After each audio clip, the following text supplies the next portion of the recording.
Well, thank you for joining us this evening. I'm Dr. Susan Kincannon. I'm Superintendent of Belton ISD, and I'm joined by Bell County Judge John Burroughs, as well as Bell County Epidemiologist Lacey Sanders. The health and safety of our students is our first priority in Belton ISD. This afternoon, we notified our parents at Sparta Elementary and North Belton Middle School that 2 of our students who traveled on Frontier Airlines flight number 1143 from Cleveland to Dallas on Monday attended our classes on Tuesday and Wednesday. We've been working closely with our state and local health departments, and they've advised us that the students are considered to be extremely low risk because they did not have close contact with the passenger on the plane. They're also advising us that it is safe for our students to continue to come to school, and tomorrow's going to be a great day to come to school. I'm confident that it's safe for our students to attend school tomorrow. In fact, my staff and I plan to be out at our schools in the morning to greet our students and our parents as they arrive tomorrow morning. Now I'd like to turn it over to Bell County Epidemiologist Lacey Sanders. Hello, everybody. Just real quick, I am the epidemiologist for Bell County, and I was made aware of the situation with the 2 students for Belton ISD this afternoon, and after evaluating the situation, speaking with CDC partners and the Department of State Health Services, we did come to the conclusion that this family is very low risk. There's no worry about contracting Ebola. There's no risk to the public. It's completely safe for everyone to go to school, to go to work, and I don't want anybody to be worried about it. We are working very diligently in the county to make sure that we follow every precaution necessary to ensure everyone's safety in the public. Judge Burroughs. I'm John Burroughs, Bell County Judge, and sometime after the first event in Dallas occurred, we made sure at the 911 center that our protocols were in place to deal with any potentials on this. We worked with the health department, we worked with our medical advisors from Scott and White, and put in place certain protocols for our operators when they are taking an emergency call to go through a series of questions to see if the issue of Ebola is possibly present. We had a long meeting this afternoon with fire chiefs, police chiefs, first responders, medical personnel from Scott and White, Seton, the EMS community to kind of talk through what is our plans and procedures, and we believe that we're doing our best to be well prepared on it. The people in Bell County are fortunate that we live in an area that has the medical facilities that are here, and that we have the first responders that are ready and able to respond to any type of contingency. We do not expect anything here, but we are prepared should something happen. Okay, we'll take some questions from the floor. We have questions. Lindsay. When the press release stated that, or the letter to the parents stated that students were being monitored, could that be explained a little bit more in depth what monitoring means? Sure, I'll defer to Lacey on that one. Okay, so because they're not considered close contacts for the confirmed case, they're not going to be required to be quarantined or isolated as the other cases in Dallas were, because they didn't have direct contact with her. Also, she was not symptomatic on the airplane at the time. So the CDC and Texas Department of State Health Services and myself think that the possibility of any kind of spread is almost non-existent. So us following them is a precaution for our county, just to ensure that we're taking every step possible so that we don't miss anything for everyone's safety involved. The procedure is very simple. It's just taking temperature twice a day, going over symptomology with the cases involved, and tracking it for 21 days. And that's not required. We're simply doing it because as the health district for Bell County, we feel that that's the best step to take for the safety and overall concern of the public.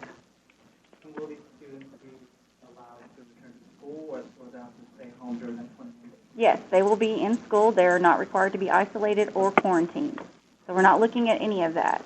So part of what we're following with them, the temperature taking and following the symptomology, is just a precaution, just to ensure that we're making sure, every I is dotted and every T is crossed. You said that the students are not required or mandatory staying home from school, but have the parents said that they are considering keeping the children home from school? Have they made a decision? We can't discuss individual students with the public. We are our law, our Federal Educational Rights and Privacy Act prohibits us from discussing individual students and whether or not they would be in school. But I can tell you there is no risk. They are completely safe to come back to school. Whether or not they decide to is completely up to them, but our recommendation is that they can come back. Are the parents also being monitored? Yes. Anyone else in the family and the home being monitored? Just the ones that were on the flight.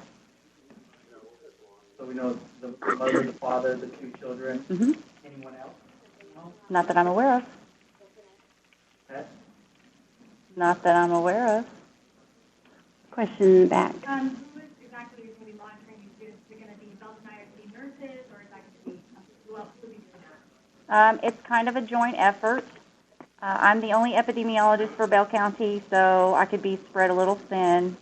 So the students will be followed by the nurses in the school, and they will be getting that information to me on a daily basis.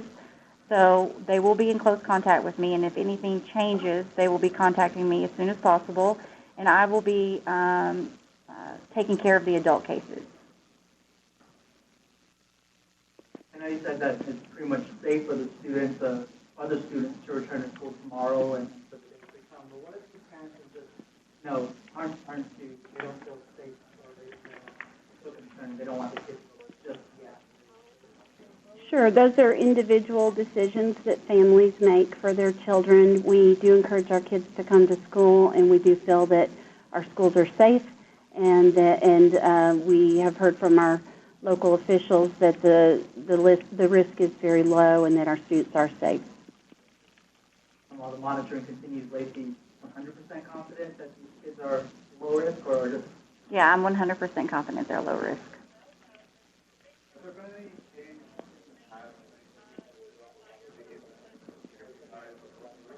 Outbreak?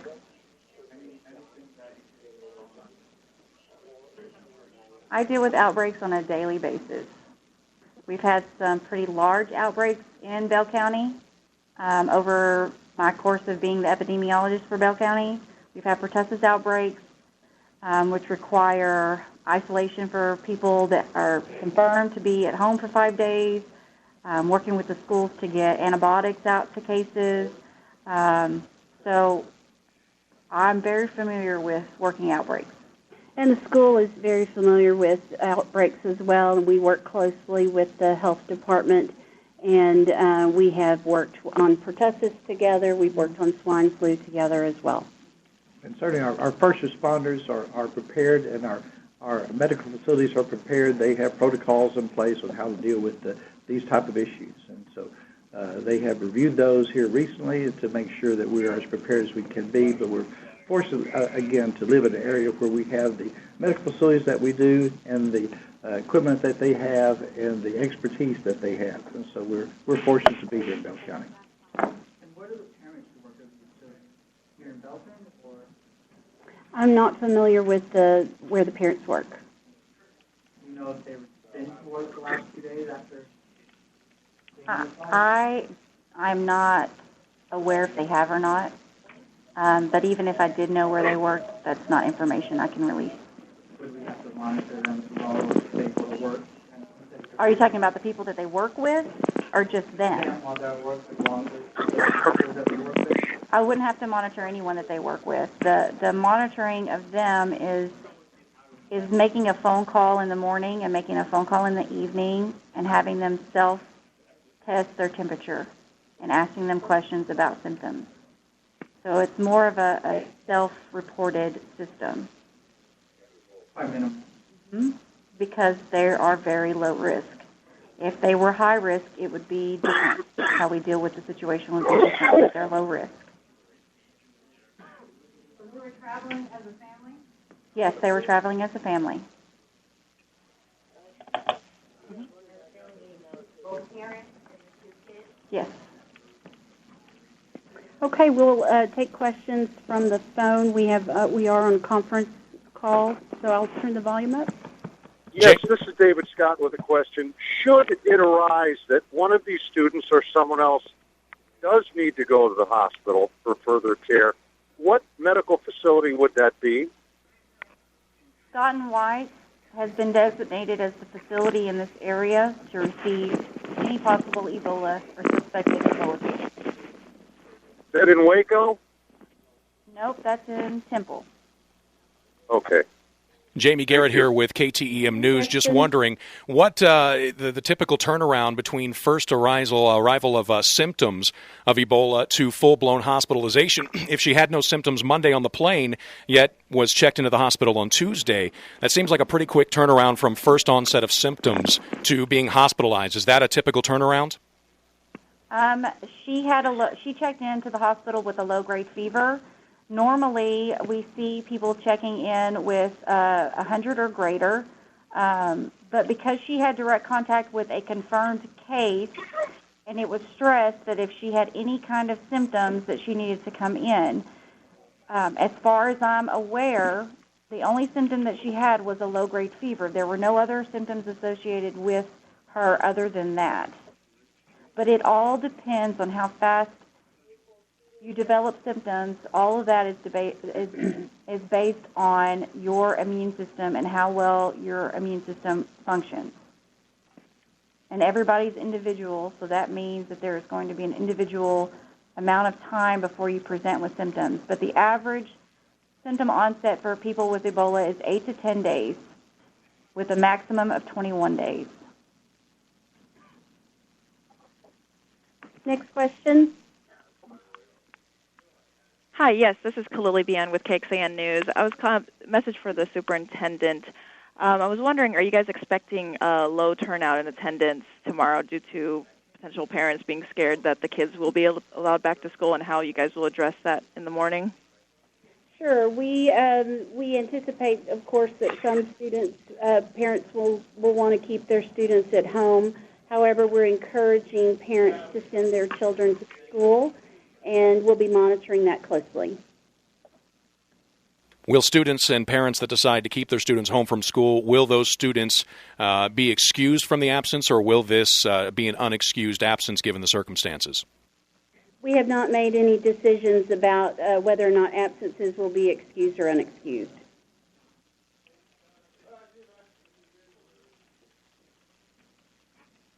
Next question. Okay, thank you very much. Again, concluding the press conference from Belton ISD as the Ebola connection becomes very real for parents and students at North Belton Middle School and at Sparta Elementary School, as turnout is expected to be probably a little bit lower, but as we continue to hear there, they are not worried, calling it a low-risk circumstance, and still it's Ebola, and so certainly is worth monitoring. We'll continue to do that as we move through the evening and into tomorrow as well. Any new updates, we will let you know. But again, KTEMnews.com and on the Radio Pup app on your tablets or smartphones. If you would like to keep up with it throughout the day at work, you can do so through our online stream at KTEMnews.com or through the free Radio Pup app for your tablet or smartphones. We'll keep you up to date on Facebook, online, and on the Radio Pup app. We'll return you now to regular programming on News Radio 1400 KTEM.